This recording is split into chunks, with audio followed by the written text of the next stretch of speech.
E aí, como é que vocês estão? Sejam muito bem-vindos ao vlog diário da Pet Peteca. Aquele momento que a gente senta pra dar uma rosnada, mostrar os dentes e fazer tudo mais de mal que a gente pode fazer. Porque eu sou uma Deus onipotente, onipresente, onisciente, posso fazer o que eu quiser e não tô nem aí pra vocês. E aí, crianças, sexta-feira, dia de contos do meia-noite. Hoje tem, hein? Hoje tem contos do meia-noite. Só que, gente, conto do meia-noite não é mais no meu canal. Meia-noite agora tem um canal de Todão. Tem cara mais fofa que essa? Tem canal agora. Meia-noite tem canal, gente. Tá, e tá...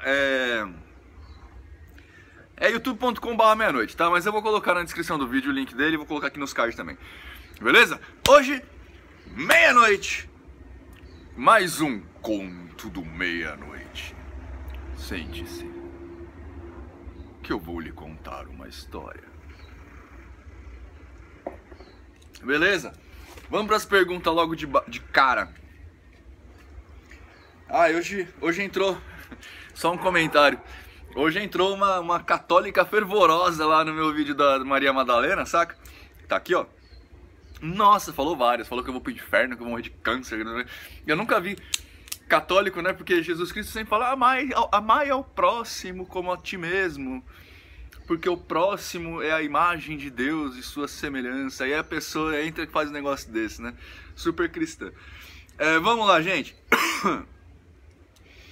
Humanos são guias de seres menos... em algum vídeo aí eu falei de uma escadinha evolutiva aí, né? Falei que os guias são espíritos um pouco mais evoluídos do que nós, né? Então eles nos guiam a fazer certas coisas. Aí a pessoa está me perguntando aqui se nós, seres humanos, somos guias de seres menos evoluídos do que nós. Sim, somos. Mais do que você pensa, tá? Todão, vem cá. Vem aqui, gordo. Vem aqui, ó. Deixa eu te usar de exemplo, vem cá. Vem aqui, gordão. Tá tímido. Mas, por exemplo, eu e a Ana Lídia somos guias do Todão. Vem aqui, gordão. Depois eu vou esquentar sua bunda. Nós somos guias do Todão. Né? Se você quiser pegar seres de outro plano, de planos diferentes, né? Como, por exemplo, um guia é de um ser humano. Aliás, um guia é de um espírito encarnado.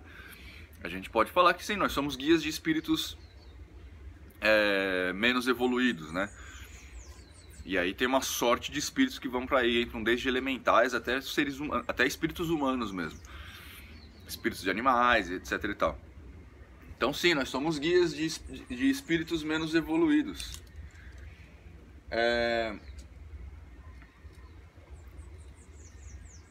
Muitas vezes, talvez até com as coisas que a gente pensa, viu?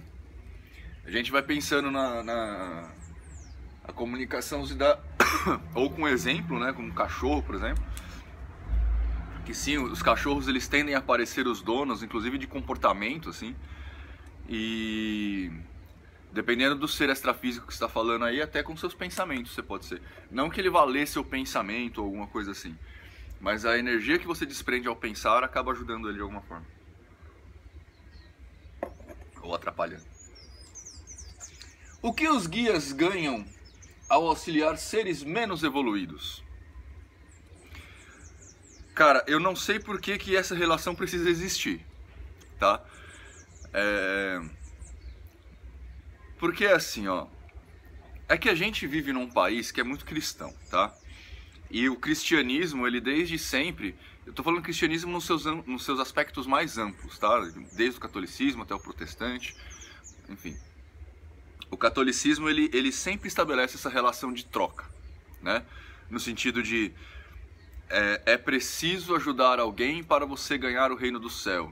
É preciso ajudar alguém para que você também seja ajudado. É preciso fazer isso para fazer aquilo. Isso tem um ponto, isso tem lógica, tá? Você realmente precisa dar uma coisa para ter uma coisa em troca. Entretanto, você não precisa necessariamente esperar essa coisa acontecer, tá? Então, por exemplo, eu tenho o centro de assistência espiritual lá, que tem minhas questões com o centro, mas o passe mediúnico que a gente faz, eu não espero nada com esse passe. Eu ajudo porque eu acho que é legal. Se eu tenho essa capacidade de auxiliar em algum jeito, por que eu não faria?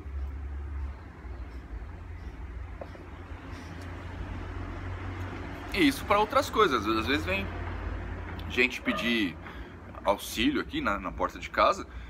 Algumas pessoas eu ajudo, mas eu não ajudo porque eu quero ganhar alguma coisa em troca com isso. Eu ajudo porque eu acho que eu tenho que ajudar. Eu acho que não tem um porquê, saca? Tipo, não tem. Eu não espero nada com isso. Eu só ajudo e pronto, porque eu acho que eu posso. Então eu acho que essa relação ela não necessariamente acontece, mas você pode ter um vislumbre do que pode ser ganhado nessa relação de troca quando você, por exemplo, quando você ajuda alguém. Quando você ajuda alguém, o que você sente? Às vezes você gosta desse sentimento e se sente impelido a ajudar outras pessoas. Isso não quer dizer que todos os espíritos no mesmo patamar serão guias, tá? Os espíritos, na verdade, eles são livres para fazer o que quiser. Então, alguns podem ser guias, outros podem seguir a vida de outro jeito também. Assim como seres humanos. Alguns seres humanos, no mesmo patamar evolutivo, alguns vão virar filantropos, outros não, outros estão cagando pro mundo, né? Mas eu acho que essa relação de troca... E também tem uma segunda questão aqui, né? É muito difícil a gente imaginar, compreender o que vem pra cima, tá? Imagina uma escala evolutiva aqui assim, ó, onde aqui é o menos evoluído, né? E eu tô falando menos evoluído em todos os patamares, e aqui é o mais evoluído em todos os patamares. Se a gente está aqui no meio, quer dizer que a gente já passou por isso tudo. Então, imaginar o que está aqui é fácil. Agora, se a gente não sabe o que está aqui, a gente nem consegue compreender essa questão, né? É a mesma coisa, por exemplo, de você pegar uma pessoa no primário aprendendo os conceitos básicos de matemática, né? As quatro operações básicas. Aliás, como alguém falou no podcast da Logon, a Michelle Keller levantou essa bola, eu vou deixar linkado onde eu conseguir aqui. O podcast da Algon, cara, da Ordens do Grande, mas depois eu falo isso. Então, se você pega uma pessoa que está aí nos primeiros conceitos de matemática, de soma, multiplicação, divisão, essas coisas todas, e tenta chegar para ele e falar assim, olha, com isso que você está aprendendo agora, você consegue saber a distância de uma estrela. Dificilmente essa pessoa vai saber a complexidade, a pessoa que está aprendendo vai saber a complexidade de um cálculo matemático, e não só do cálculo no sentido de você fazer uma equação, mas no cálculo no sentido de abstração de pensamento, né, de manipulação de pensamento abstrato, para você conseguir imaginar formas de chegar nesse resultado através de um cálculo matemático, entendeu? Vou dar um outro exemplo para você. É muito fácil eu explicar para você que está aí me assistindo como é que faz café, né? Porque todos nós já fazemos café. Então, ou já fizemos algum dia na vida, ou já vimos alguém fazer, né? Todos nós temos o conceito básico do que é fazer café. Então, o que é fazer café? Você pega o coador, coloca pó de café, coloca água quente e vai cair café embaixo, né? Agora, como eu explicaria isso para você se você não soubesse o que é um coador? A parábola é a mesma, entendeu? Então, é difícil a gente imaginar o que seres superiores têm de recompensa, porque a gente eu não consigo saber, entendeu? O que pra mim vale a pena, de repente para esses espíritos não, e vice-versa, né? O que pra ele vale a pena, de repente pra mim não vale nada, né? Porque eu talvez não esteja nesse patamar aí. Então, questões de... Eu não sei hoje em dia, por exemplo, se é tão importante você ajudar o máximo de pessoas possível a dar o próximo passo no caminho da evolução dela. Hoje em dia eu acho que você tem que esperar as pessoas chegarem a você. A pessoa tem que pedir, tem que querer, tem que resolver isso sozinho. Depois a gente ajuda, se for o caso e se for possível, né?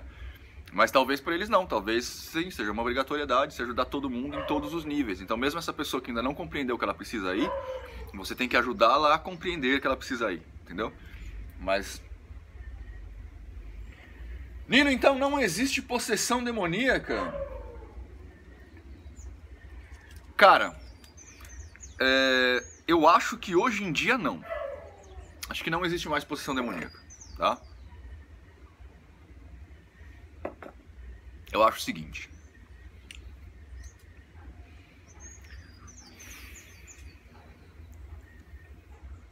Por algum motivo, que eu não sei dizer qual é, a gente quanto sociedade, quanto humanidade, passamos por períodos intercalados de teocentrismo e antropocentrismo, tá? De Deus está no comando e o homem está no comando. O penúltimo período que a gente teve foi a Idade Média, aonde Deus estava no comando. Deus assumiu, inclusive, poder político, né? Deus, vocês estão entendendo o que eu tô falando, né? Deus é religião, né? Nesses momentos teocêntricos... Peteca! Nesses momentos teocêntricos, o contato entre homem e espiritualidade, ele é suprimido, por X motivos.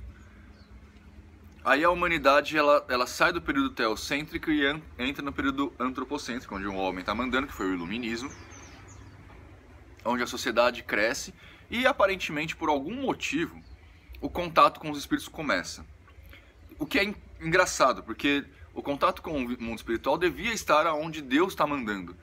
Mas não é isso que acontece na história. Não sei porquê, tá? Agora nós estamos num período de transição para o teocentrismo de novo, né? Você já pode ver que a igreja já está tomando poder aí em vários países.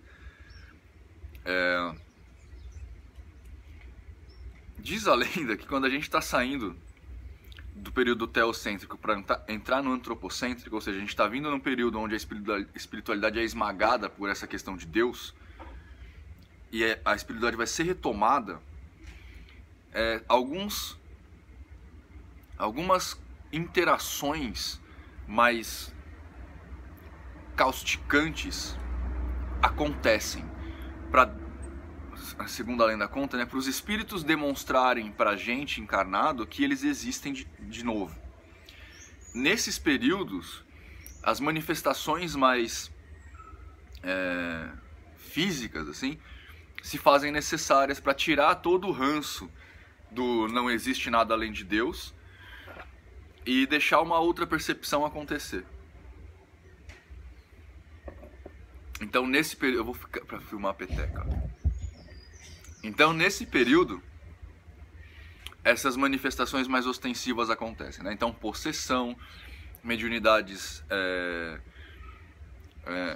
inconscientes, mediunidades mais, sabe, né, fenomênicas, os raps, ou tipologia, né, materialização, essas coisas todas passam a acontecer para nos incentivar ou nos demonstrar que o mundo espiritual existe.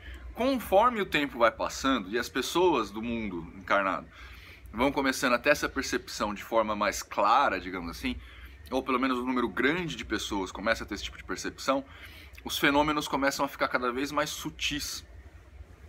Porque, em teoria, segundo a lenda, esses fenômenos são muito cansativos, tanto para espíritos quanto para encarnados, tanto para desencarnados quanto para encarnados. Porque precisa de uma interação energética, segundo dizem, muito intensa, muito forte. O médium precisa dar muita energia, doar fluido vital, essas coisas todas, e o contrário também acontece. Então a possessão demoníaca, ela cai nesse parâmetro. Então parece que quanto mais a gente vai compreendendo o fenômeno espiritual, menos possessão demoníaca tem. Isso é o lado da religiosidade. Eu acredito que os fenômenos de possessão demoníaca eram bem comuns no passado porque a gente não entendia a psique humana. Hoje a gente entende um pouco melhor a psique, a gente não tem completo entendimento, mas a gente entende um pouco melhor. Então o fenômeno de catalepsia, por exemplo, a gente sabe que é um fenômeno cataléptico, puramente da mente, não tem nada a ver com possessão demoníaca. Fenômenos de apoplexia, distúrbios de dissociação de personalidade, delírio, né? Estados oníricos de consciência. Então eu acho que a gente tem hoje em dia umas ferramentas muito mais precisas de análise mental E muito do que era considerado antigamente possessão demoníaca caiu em doença psicológica, em psicomental. Então, tipo, hoje em dia a gente só dá nome certo aos bois.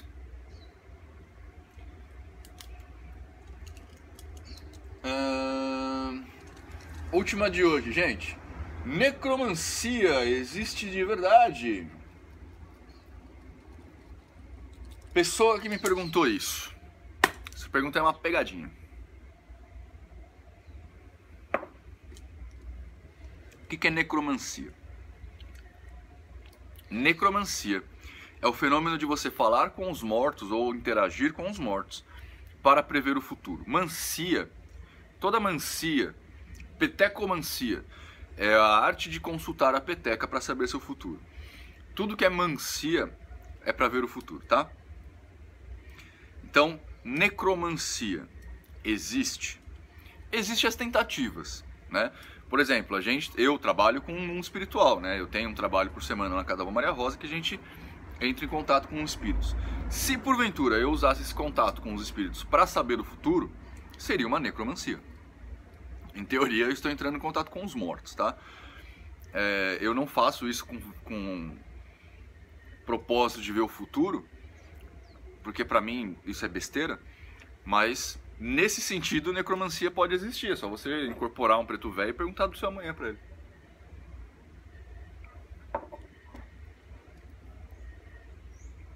Em tese ele tá morto, né? Porque a gente acredita que ele é um espírito. Então, seria um tipo de necromancia. Existem várias definições. Na verdade, essa é a definição do dicionário de necromancia, tá? Mas existem outras percepções mil aí, que é fazer morto-vivo, fazer zumbi, essas porra toda aí. Mas aí não é mancia, tá? Aí é necromagia, enfim, é outra coisa. Mas necromancia nesse sentido existe, porque tem várias pessoas que vão no centro pedir pra saber seu futuro. Aí é uma mancia, uma necromancia. Beleza? Nino, isso aí funciona? Não funciona não, cara. Eu já falei aqui várias vezes, nada que é mancia, nenhuma mancia funciona. A mancia é a coisa mais babaca que você pode tentar procurar na sua vida aí. Talvez só não seja mais babaca que procurar a borda do mundo. Ou que usar homeopatia. Ou né, que... Enfim. É isso. Espero que vocês tenham uma ótima sexta-feira. Se for beber, não dirija, por favor. Se for dirigir, não beba. Mas vai beber. É bom. Daqui a pouco vão começar a falar, o Nino falou pra todo mundo agora. Não, gente, é sexta-feira, eu acho que é bom a gente dar uma relaxada, né? É bom dar pra passar o fim de semana tranquilo, pra gente conseguir ter uma segunda-feira boa. Entretanto, um alerta que eu dou pra vocês aqui, tá? Eu sou uma pessoa que costuma... Eu não sei se vocês me acompanham aqui no meu dia a dia do Facebook, por exemplo, mas eu sou um cara bem ativo, né? Eu faço muita coisa ao mesmo tempo, tô o tempo inteiro pensando em coisas, não sei o que lá. E... às vezes eu tô tão cansado à noite que eu tomo um golinho de vinho pra me dar uma relaxada, tá? O que eu quero falar pra vocês é o seguinte: dormir bêbado não relaxa, tá? Se tomar uma tacinha de vinho pra dormir é uma coisa, se dormir bêbado é outra. Se você dormir bêbado, você acorda cansado no outro dia, tá? Toque do tio Nino. Abraço pra vocês.